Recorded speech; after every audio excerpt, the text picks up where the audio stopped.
Hello, it's been a while and this is going to be relatively quick. I just want to put an idea out there, an observation that I've made about media and how things are portrayed, and some conclusions that I draw from it. I think most people agree the bad news sells better than good news.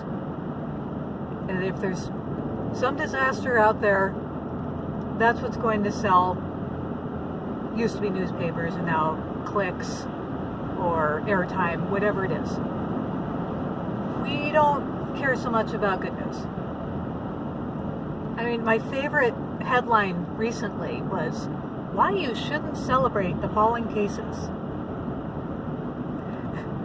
Don't you dare celebrate good news. Something that on the surface looks like it's a good thing. No, don't celebrate that. Now their point is, don't get casual. It's still out there. Don't let up on any of the things that we've been doing. Otherwise, it's going to come roaring back. And then it doesn't. So, from the beginning, one of the debates was whether this virus would allow you to gain some lasting immunity. Maybe not permanent, but at least lasting. What was the risk of reinfection? That was one of the earliest debates that didn't ever seem to get settled.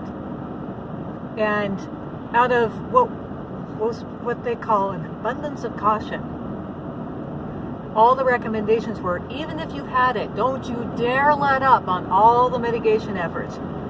You had better be smothering yourself with 2 masks. You had better be staying across state lines from everybody that you know. You'd better be washing your hands and all the things. Don't go anywhere unless you absolutely have to. All those things still apply even if you've had it. It's been a year. We would know by now if reinfection were a significant issue. I've read two research papers that were large surveys of healthcare providers who've been working in this from the beginning that found reinfection rates, if they exist, are incredibly small, and what they considered reinfection was a positive PCR test, which, I mean, plenty of people are talking about whether that's a good measure and indication or not. But what they would call a reinfection was an asymptomatic positive test. So if it's happening, what they found was way under 1%, and it was asymptomatic. But the bigger indicator for me is that it's not in the media. In places that had a so-called second wave, where cases went up and then went down and then they've gone up again, it would be headline news everywhere if it were the same people. And you know how it would be put out there. These people thought they were safe. Now they're back in the hospital. Have you seen a headline like that? Because I haven't. Pay attention to what's being said, but pay more attention to what's not being said. It is conspicuously absent, the idea that there are people getting reinfected. I take this as good news as someone who has had it and recovered. By the way, when I had it, I've had worse flu. It wasn't fun. It was not a picnic, but I've had worse flu.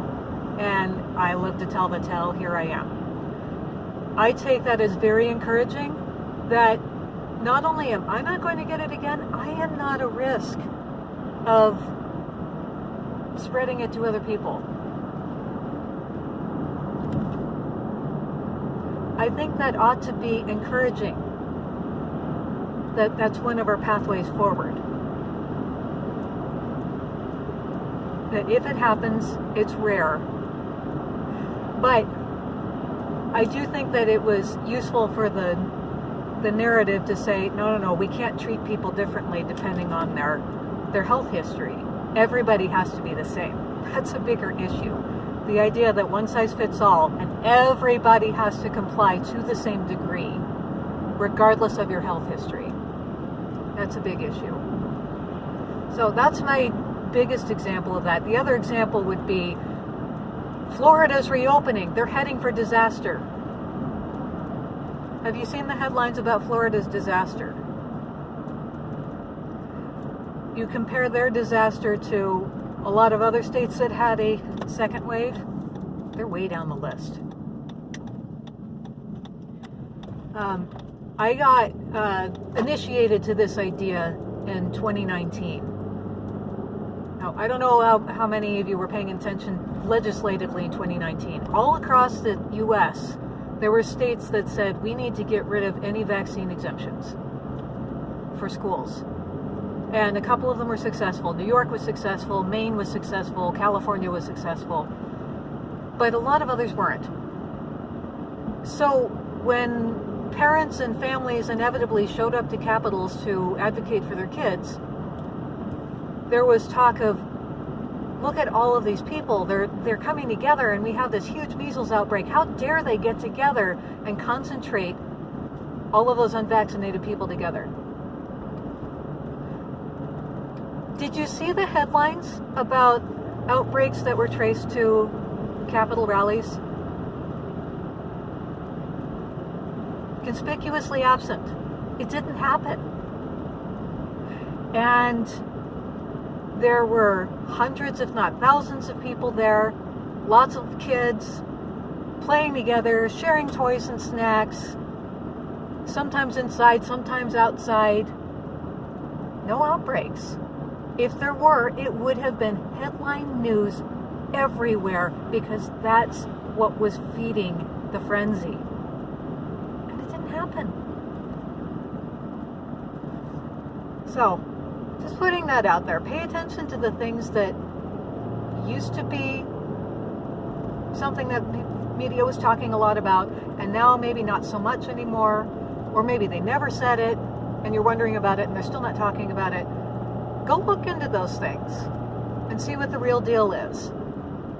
Because I don't think we're getting it from, just a hunch, I don't think we're getting it from most media outlets. All right, have a good day.